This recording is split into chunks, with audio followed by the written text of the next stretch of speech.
Ok, estamos de volta com o Boa Noite Rio Branco na sua TV Rio Branco, canal 8, SBT, Sistema Brasileiro de Televisão. Na verdade, canal 8.1, né? Agora na era digital, para ficar tudo mais legal. Eu tenho o prazer de conversar agora com o presidente do Conselho Regional de Enfermagem, o Corém Acre, o Arisqueu Peniche. Seja bem-vindo, presidente. Obrigado. Tudo bem? Tudo bem, graças a Deus.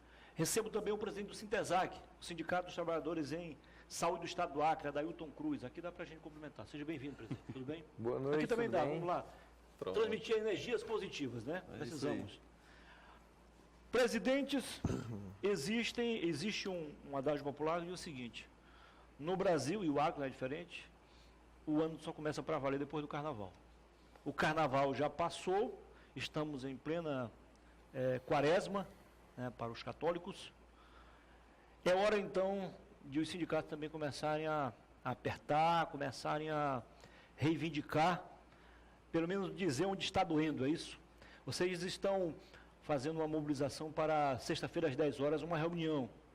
O que vai acontecer nessa reunião e quem são os convidados, presidente?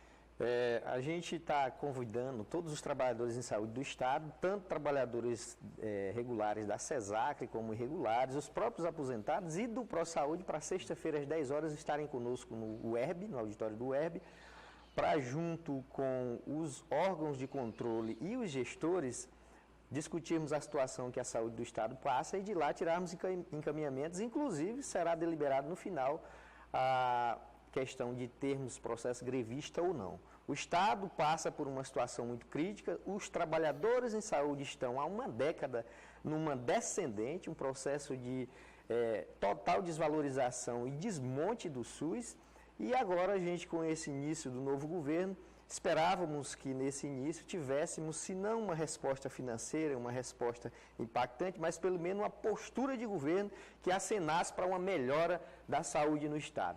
E, infelizmente, passou-se esses 2 meses e até agora a gente não teve essa postura, não teve essa ação impactante e continuamos com um quadro cada vez pior. Faltam profissionais, faltam espaço físico, faltam leitos, faltam condições de trabalho. Pacientes procuram as unidades, não tem como ser atendido porque não tem espaço. Profissionais morrendo durante o plantão porque estão sobrecarregados. E, principalmente, a gente ainda não viu qualquer aceno para que tenha uma política de valorização do trabalhador e uma política de gestão que agregue, que faça a estrutura de saúde crescer. E agora veio essa história de, para nós, é o ponto principal, que é a questão de demitir quem é servidor do ProSaúde e também de terceirizar, que para nós é o fim. Se terceirizar a saúde do nosso Estado, aí acaba de vez com a carreira de servidor público, acaba de vez com um sonho de uma assistência de qualidade e nós ainda teremos 4.000 trabalhadores que poderão ser demitidos a qualquer hora, porque com o processo de terceirização vai ficar muito mais barato e vai ficar muito mais conveniente para quem assumir uma empresa privada ou terceirizada, como assim seja. Rapidinho para passar para o presidente do Corém. Quem seriam os servidores mais ameaçados na saúde? Hoje, com esse processo de terceirização, ficam extremamente ameaçados 2.100 trabalhadores irregulares que entraram nos quadros do Estado no período de 83 a 94 sem concurso público, porque eles não têm essa estabilidade, e também os servidores do ProSaúde, que somam-se os 3 mil e poucos trabalhadores. E isso será muito impactante na vida deles e na assistência também. Então, esses trabalhadores ficam extremamente vulneráveis se ocorrer a terceirização. Ok. Presidente, o poder público também admite essa defasagem, né? Essa deficiência de pessoal e de leitos também nas unidades de saúde. Não sei se na mesma proporção, no mesmo percentual que vocês estão aqui a comentar. Mas, afinal de contas, quais são os critérios que se usam que a gente usa para aferir, então, esse déficit? Então, o Conselho Regional de Enfermagem, ele faz parte do sistema CORENS, e existe uma resolução que estabelece o quantitativo mínimo de profissionais para atuarem nas unidades assistenciais de acordo com o nível de complexidade. E esses parâmetros, eles servem para embasar o poder público ou a iniciativa privada na contratação dos trabalhadores. Isso, obviamente, vai oferecer uma assistência de enfermagem de qualidade para a população E esse momento em que nós estamos vivendo aqui no estado do Acre tem nos causado muita preocupação, porque além de nós termos quantitativo insuficiente de trabalhadores nos postos de trabalho, nós temos ainda jornadas extenuantes sobrecarregadas no que diz respeito a número de horas. É muito comum nós vermos trabalhadores cumprindo escalas de 48 horas, de 72 horas dentro da unidade assistencial. E isso nos preocupa muito, porque o Conselho Regional de Enfermagem ele tem trabalhado e fiscalizado no intuito de oferecer ou garantir a oferta para a população de uma assistência de enfermagem de qualidade. E nós entendemos que sobrecarga de trabalho, salários ruins, que forçam, obviamente, a essa busca por jornadas extenuantes, não trazem essa garantia. Legal. Presidente Adailton, ao que parece, esse problema é bem maior do que a gente imagina. Não faz muito, há algum tempo atrás, uns 15, 20 anos, o governo federal criou a tal de CPMF, que o nome já contradiz, né? Como contribuição não podia ser obrigatório, como provisória tinha que ter um tempo. Criaram sem um tempo determinado.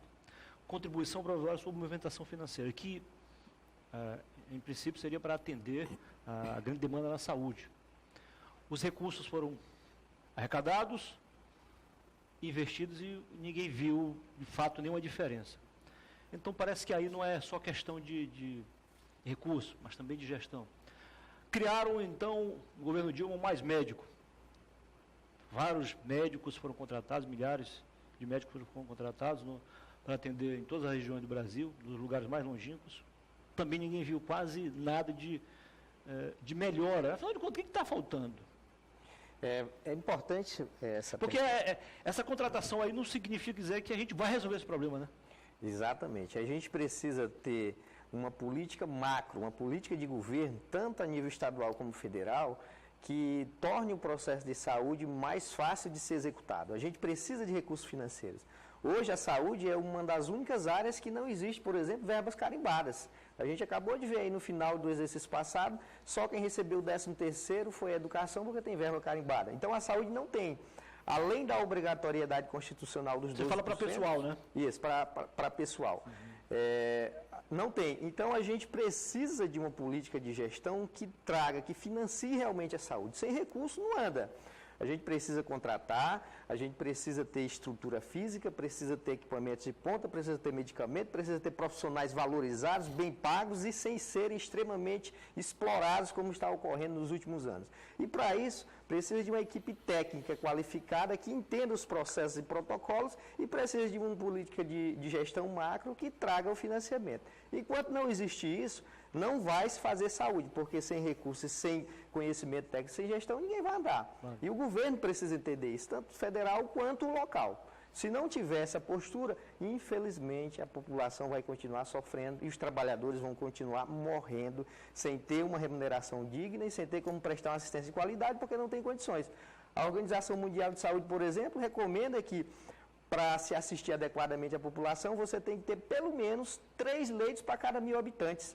O estado do Acre tem 1,3. Quer dizer, para a gente atender o mínimo necessário, o governo tem que dobrar a capacidade que tem hoje. Então, se você tem 6.000 trabalhadores, você está aí com déficit de 5.000 trabalhadores. Tem que ter concurso público, tem que criar estrutura, tem que criar novas unidades e tem que ter compromisso de gestão, fazer uma gestão realmente técnica, uma gestão que faça o processo fluir. Se isso não ocorrer, a gente não avança e é esse pontapé, essa decisão que tem que ser tomada pelo governo e pelos órgãos de controle, porque a responsabilidade é de todos. Se a saúde não funciona, todos estão correndo risco. Sou eu, você, todo mundo. Tanto o executivo, como o legislativo, como o judiciário. E todos precisam assumir essa responsabilidade. Por isso que a gente está convocando para sexta-feira essa assembleia, porque nós temos demanda específica também dos trabalhadores. Os trabalhadores irregulares, por exemplo, perderam seus direitos a reajuste, progressão salarial, licença-prêmio, sexta parte. Estão há quase 10 anos com salários congelados, trabalhando aí dia e noite, sem qualquer perspectiva de melhoria salarial. Isso é extremamente desgastante. Você passar 24 horas prestando assistência, chegar em casa não ter nem como comprar o alimento do seu filho. Isso não pode ocorrer. Os servidores do ProSaúde aí na fila para serem demitidos, uma forma de trabalho extremamente estressante, sem saber o que será do seu futuro amanhã. E o pior, chegar na unidade e não ter um leito para pôr o paciente, não ter um ponto de oxigênio, não ter um fio de sutura, não ter os esparadrapos. Para onde nós vamos desse jeito? Todo mundo tem que assumir a responsabilidade. Governo, Ministério Público, sindicatos, Conselho de Classe, e é isso que nós estamos chamando a atenção da sociedade. Presidente Peniche, afinal de contas, eu sei que tem algumas pessoas que não gostam de dados, números, estatísticas, mas é sempre bom a gente citar para ter um norte, né? Um direcionamento mais adequado. A deficiência maior talvez isso aí extrapole a sua competência, mas se não der para responder, tudo bem. Vamos lá. A deficiência maior no meio dos médicos, dos agentes, do pessoal da auxiliar de enfermagem, dos enfermeiros, ou na questão dos leitos, propriamente ditos? Bom, uma coisa chama a outra, né? Quando a gente percebe... Porque, pelo visto, aí não adianta contratar só médico. Não vai resolver também? Não. Porque uma coisa chama a outra. Quando você tem uma deficiência tão alta de número de leitos, você, obviamente, já percebe que toda a cadeia de assistência, ela também é deficitária.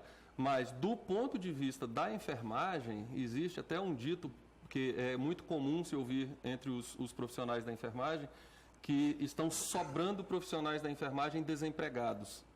Óbvio, existem 3 unidades formadoras de nível superior aqui em nosso estado. Nós temos outras tantas instituições formando técnicos em enfermagem, e não existe uma política de contratação ou reposição de mão de obra qualificada dentro dos serviços assistenciais. Então, nós verificamos que existe uma carência muito grande de profissionais da enfermagem dentro das unidades assistenciais, e é uma coisa muito simples de você evidenciar. Basta observar nas escalas de plantões de todas as unidades hospitalares do estado. Isso eu não falo de uma só, são todas as unidades. Você vai ter um número absurdo de profissionais fazendo jornadas extras. Ou seja, como se o plantão extra se tornasse salário para aquelas pessoas por conta das perdas, enfim.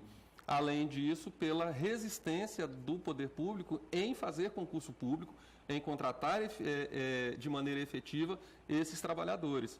É muito comum você observar um indivíduo que trabalha, que é contratado para trabalhar 30 horas semanais, ele trabalhando algo em torno de 90 horas semanais. Isso, inclusive, o Ministério Público do Trabalho, ele veta, é proibido, mas o poder público do Estado, ele insiste em descumprir essa norma, e os trabalhadores se transformam reféns, por quê?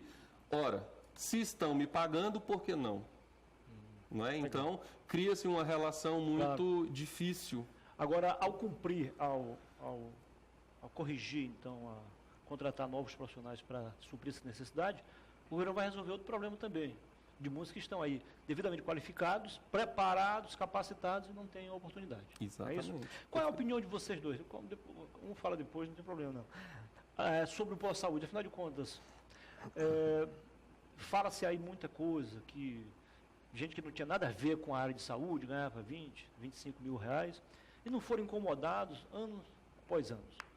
E aí, quem de fato está no mercado, está qualificado, está trabalhando, está dando a sua contribuição ao sistema, está impedido de trabalhar. Quer dizer, parece que as nossas autoridades também dormiram no ponto e agora querem corrigir tudo em cima da hora. Quer dizer, atropelando não dá, né? Aí acontece o que aconteceu.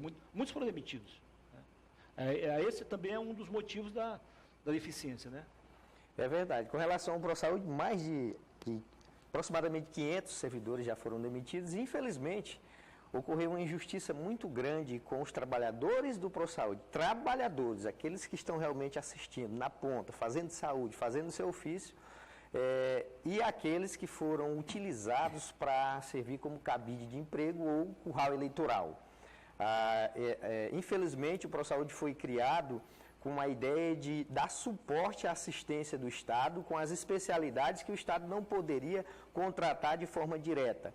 E se desviou esse foco, começou a se utilizar isso para colocar comissionados lá dentro e com salário de 20 vezes maior do que aquele que está na ponta. Mas o nosso foco principal com relação ao ProSaúde hoje é salvar esses 800 trabalhadores que estão hoje fazendo saúde no Estado e que estão lá porque fizeram um concurso e passaram. O ProSaúde, ao nosso entender e ao entender da nossa assessoria jurídica, ele nunca foi uma paraestatal, ele é uma autarquia, uma fundação pública, um ente da administração pública que, por erro em 2008, com o governador Binho Marques, foi transformado, foi criado uma paraestatal. Não existe, o Estado não tem como criar algo privado. Já imaginou o Estado criar uma estrutura privada, financiada com recurso público e que é pertencente ao segundo setor? Não existe. Então, o que nós estamos pedindo hoje para o atual governo, e que ele assumiu esse compromisso, é de que a Lei 2031 de 2008 seja corrigida, o artigo 1º, onde tem escrito paraestatal de direito privado, seja realmente feita a correção e seja transformado em autarquia ou fundação de direito público. E aí o problema estará resolvido. Estará resolvido. Sem precisar mais de demissão. O processo que existe na justiça hoje com acordo imoral de demissão, ele perde o objeto, porque o ProSaúde passa a ser da administração pública. E eles já submeteram ao concurso. Exatamente, já submeteram ao concurso. E aí ninguém será mais demitido. E a gente entra com o processo de reintegração dos que foram demitidos em razão do acordo, porque foi um erro. Eles podem voltar? Podem voltar. O que falta, na verdade, hoje é só vontade política. E, infelizmente, a assessoria que está do governo não deixa a gente chegar até o governo para falar realmente a verdade. Leva uma outra história, possivelmente, para que o ProSaúde não sejam regularizados e se terceirize para que empresas terceirizadas cheguem aqui e tenham outros fins. Mas nós já temos, inclusive, uma agenda com o próprio governador na quinta-feira à tarde sobre esse tema e os demais servidores irregulares, regulares, aposentadoria, reformulação do plano de carreira. E na sexta já vamos levar isso também para a Assembleia, o resultado dessa reunião. O certo é que fazer justiça hoje é transformar o ProSaúde no que ele realmente é, uma fundação pública igual à Fundação Hospitalar, e absorver esses 800 trabalhadores que nada tem a ver com o erro que ocorreu na época. Você falou que ninguém permite, então, além do paredão fiscal, também tem um paredão político? Tem um paredão político, uma assessoria que faz toda a triagem, você chega lá, o governador não pode político administrativo, né? E não deixam a gente levar realmente a nossa visão pura e real, e conversar diretamente com o governador. Com um estudo técnico e de viabilidade, inclusive econômica. Se o ProSaúde for transformado hoje em uma autarquia, o impacto disso no orçamento geral do Estado será 0,3%. Não vai quebrar o Estado nunca, ainda mais comparar... Esses números são reais? São reais, números reais. O impacto será de 0,3% no orçamento geral. Na folha de pagamento será de 1,8%. Quer dizer, o governo com essa reforma administrativa... Até porque quem de fato trabalha no sistema não ganha muito, né? Quem ganhava muito salário R$ 1.200, salário mínimo. E o ProSaúde gasta hoje mensalmente 6 milhões de reais. Se for transformado em fundação, isso vai cair para 3,5 mais ou menos. Porque não tem mais encargo, não tem mais comissionados, e aí diminui. Então o impacto será extremamente insignificativo para a inviabilizar o Estado. Diante dessa economia considerável, aproveitar para pleitear um reajuste, pelo menos. Né? Exatamente. Já que não se fala mais em aumento, né? Agora é reajuste. E uma das pautas também nossa é essa, o reajuste. Então, o Gladys fez uma reforma aí que ele está economizando por ano 100 milhões de reais por mês, 10 milhões. Se ele incorporar o ProSaúde, ainda vai sobrar 7. Então, está faltando só ele compreender, ter essa visão e realmente regularizar o ProSaúde. E os outros pontos nós também estamos atrás dos servidores de carreira da CESAC, regular, irregular e inativos, os aposentados também. Muito obrigado, presidente, pela entrevista e que vocês possam obter sucesso nesse encontro de sexta-feira e no dia antes, o encontro com o governador. Na quinta-feira, é isso? Na quinta-feira, à tarde. Legal. Perfeito, eu agradeço o espaço mais uma vez e desejo a todos os trabalhadores um ótimo plantão e até sexta-feira, às 10 horas, lá no ERB. Obrigado, presidente. Querendo acrescentar algo, ainda há espaço? Não, só para fechar, enquanto posicionamento do Conselho, apesar de não ser da competência do Conselho as pautas trabalhistas ou sindicais, mas nós entendemos que isso é um problema real, é algo que aflige aos trabalhadores, especialmente da enfermagem, e nós estamos nessa luta sindical, nós apoiando os sindicatos, né, especialmente o Sintesac, que está encampando essa briga, e eu agradeço a oportunidade, né, desejo a todos uma boa noite, que Deus abençoe. Ok. Depois do intervalo, eu volto com outra entrevista não menos importante. Até já.